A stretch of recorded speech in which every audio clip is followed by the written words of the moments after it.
Welcome to Raj Shamani Clips. Here we are understanding the top leaders and best minds of today to help you become the better leader tomorrow. Thank you so much for watching this. A lot of our textbook includes Mughal, and we kind of know a lot of Mughal leaders, but not other leaders, right? Yeah. And for fortunate, unfortunate, whatever reason, why do you feel it's there?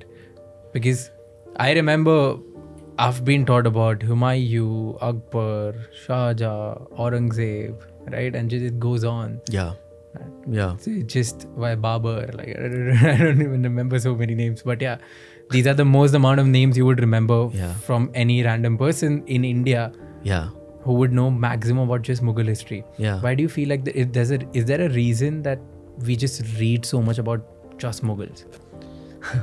So I think, particularly after independence, the education system itself and was in the hands of several people, and it was largely, I think, textured by ideological tilts of the Marxist kinds.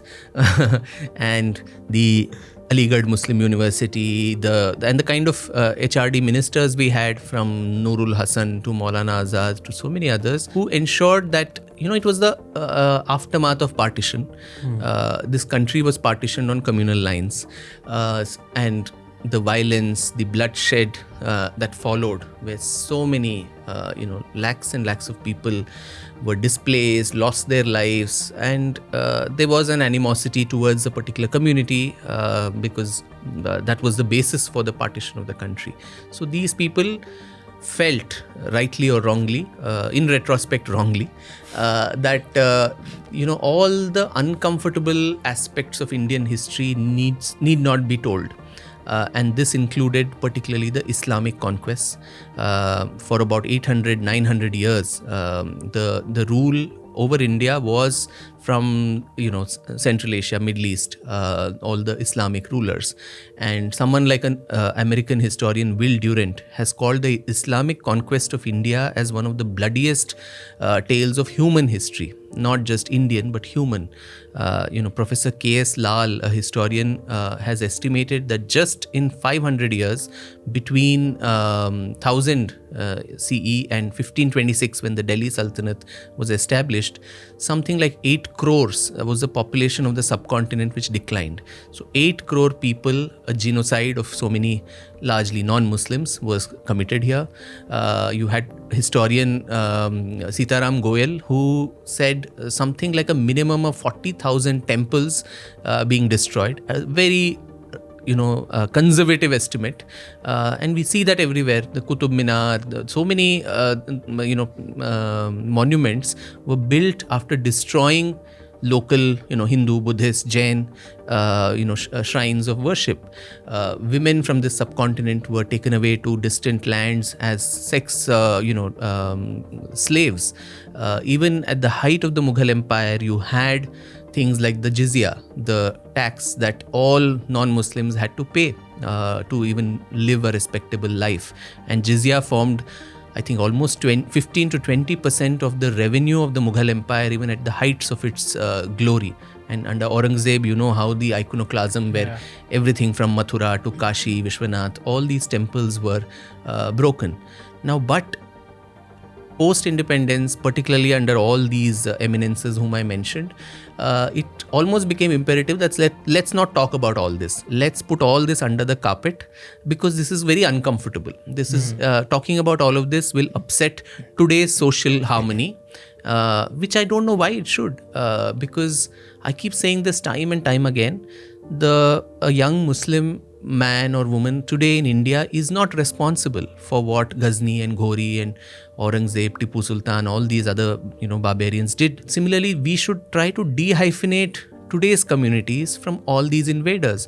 And though a lot of them, several people glorify these, barbaric leaders, including, you have political parties and their people going to the mazar of Aurangzeb and offering tributes, whereas he was he was, I mean, imagine, in Germany or Israel, you have a monument in honor of Hitler, and people, the Jews are asked to go and offer tribute. So something similar here, where there are a lot of people who glorify these people, which should not be allowed.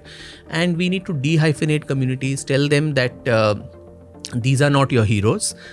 Your heroes, you were as much a victim of the atrocities that these people committed, rather than whitewash their crimes and present a very, very sanitized version of history. Because when you throw things under the carpet and think that it did not happen at all, I think truth has a very uncomfortable manner of resurfacing. And when it resurfaces, it creates social tensions. So time and time again, I keep mentioning that, the edifice of national unity, of social cohesion, it cannot rest on the shaky foundations of whitewashed history. It's a very, very loose foundation. At the slightest breeze, it will fall down.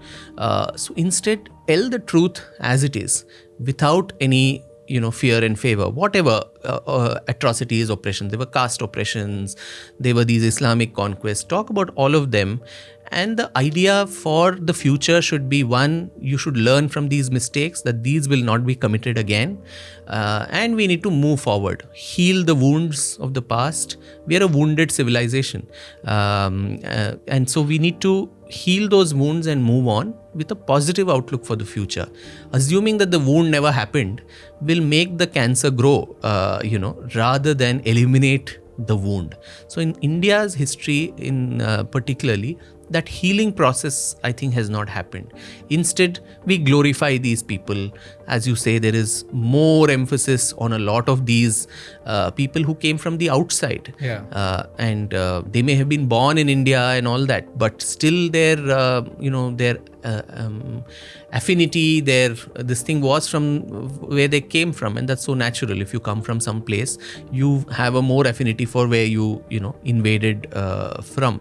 So I think that closure when it comes to historical topics we need to look into. World over, you have the Holocaust museums. That doesn't mean people are celebrating the Holocaust. You go there, you revisit those horrors, and you make a pledge that we will not allow this to happen again. I think that sort of a closure we need in India. If that doesn't happen, then history will become a battlefield, which it continues to now. Every now and then, whether it was a Ram Janmabhoomi case, or whether, now this renaming of different places, all these fissures will keep erupting. Because as I said, if the foundation is shaky, the building cannot stand. It will collapse at some point, and that will lead to social unrest. So while the intentions may have been very good, while all these syllabi and so on might have been, formulated, that in the aftermath of partition we need to do this and that. But in the long term, it doesn't help the country. And I think that cognizance is what, historians and curriculum creators and government and everyone need to accept and acknowledge.